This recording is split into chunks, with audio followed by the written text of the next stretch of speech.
সিসিউতে খালেদা জিয়া জ্ঞান থাকলেও শারীরিক অবস্থা স্থিতিশীল নয় জানালেন Mirza Abbas.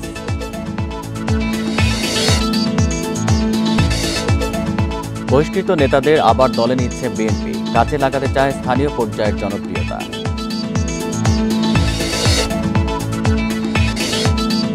Postal ballot app নিয়ে মিশ্র প্রতিক্রিয়া প্রবাসীদের, নিবন্ধন পদ্ধতি আরও সহজ করার দাবি।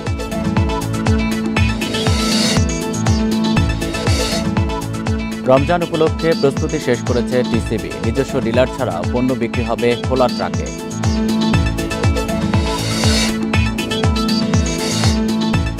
শেরপুরে সীমান্তে বেড়েছে চোরাচালান, মাদক জব্দ হলেও ধরাছোঁয়ার বাইরে মূল হোতারা।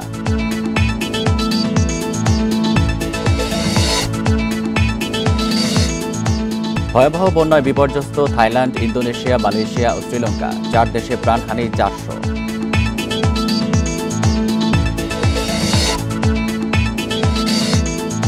আয়ারল্যান্ডের বিপক্ষে সিরিজ বাঁচানোর চ্যালেঞ্জ বাংলাদেশের, চট্টগ্রামে ম্যাচ শুরু সন্ধ্যা 6টায়।